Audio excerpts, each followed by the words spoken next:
मित्रांनो, इथे आपण या गीता जयंती निमित्त तयार झालेला इथे हा कार्यक्रम होता गवळव गोवंशाच्या प्रदर्शनीचा। तर इथे ह्या वळू आणि कालवडीचा कशी काय नंबर आला आहे त्याबद्दल आपण मालकाशी बोलूया।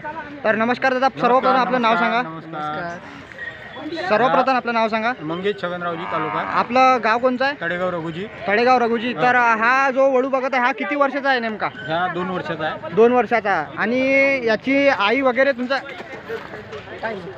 वगैरे तुमच्याकडेच आहे की कुठून आणलेला आहे हा वळू? नाही, घरचीच आहे। घरचीच आहे। हो। आणि ह्या सिमेंटचा आहे की? नाही, सिमेंटचा। सिमेंटचा। आता कोणचा वळू लावलेला होता? सिमेंट वळू तो कुलकर्णीचा होता, लावला होता आम्ही। सिमेंट मधून लावले म्हणजे काय हे गोऱ्याने फळवली ती। आणि ही जी दुसरी कालवड बघत आहे ही पण आपलीच आहे? हो। तर या वळूचा किती नंबर आला? दुसरा। म्हणजे जो नर गट होता वासरा। आणि हे कालवड कितव्या क्रमांकावर आलेली आहे? पहिल्या क्रमांकावर। तर तुम्हाला कसं वाटत आहे या प्रदर्शनीत सहभाग घेऊन? चांगलं वाटत आहे। आणि पहिल्यांदाच तुम्हाला हे जे पारितोषिक आहे ते मिळालेलं आहे? पहिल्यांदा। तर या नंतर सुद्धा आपण अशा प्रदर्शनीत तयारी करू आणि येणाऱ्या प्रदर्शनीत आपल्याला हे कालवड आणि वळू पाहायला मिळेल का? तर बघा, या प्रकारे आपले जे पशुपालक आहे यांचा उत्साह वाढत आहे। आणि गवळवमध्ये येणाऱ्या काळात तुम्हाला काय वाटते, नवीन लोक जे आहे, नवीन पिढी ती येणार की नाही?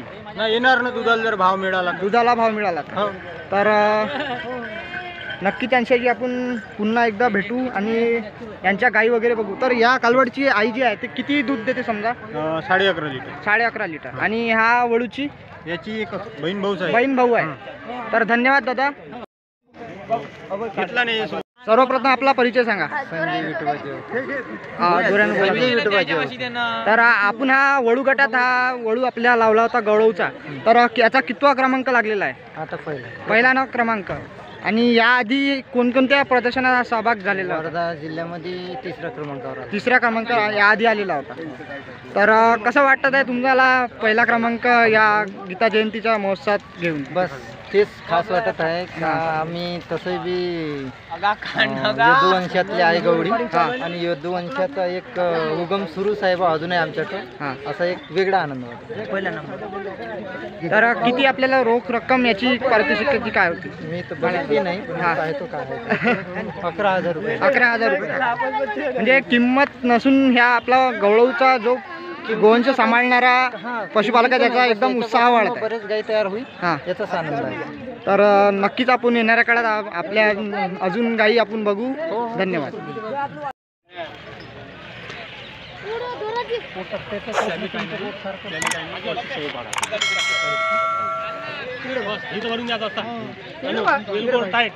नमस्कार मित्रांनो, तर ही गाय या गीता जयंतीच्या महोत्सवाची चॅम्पियन ठरलेली आहे। तर आपलं नाव सांगा सर्वप्रथम। माझं नाव रुपेश माणिकराव हरबळ, राहणार खरंगणा हे। तर ही गाय तुम्ही किती वर्षाची आहे सध्या? हे 4 वर्षाची। 4 वर्षाची। आणि ही आजच्या प्रदर्शनात जे चॅम्पियन ठरलेली आहे। तर ही गाय, तुझा गायचा पहिला नंबर आला, कसं वाटलं तुला? चांगलं वाटलं। आणि यानंतर सुद्धा तुम्ही बाकीच्या प्रदर्शनीत हे गाय आपल्याला पाहायला मिळेल का? बिलकुल।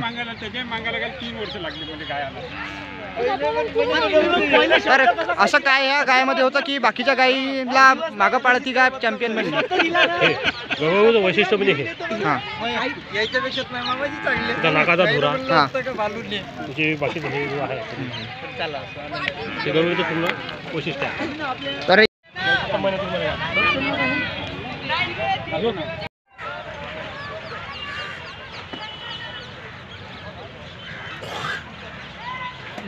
आपल्यासोबत आता लोबेश भाऊ सपकाळ आहे। तर यांचा हा जो वळू आहे त्याचा कितवा नंबर आलेला आहे प्रदर्शनीमध्ये?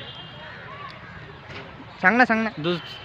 दुसरा क्रमांक आले आणि त्याला यांना पारितोषिक आणि सर्टिफिकेट देऊन सन्मानित करण्यात आलं आहे। आणि रोख रक्कम किती मिळालेली आहे?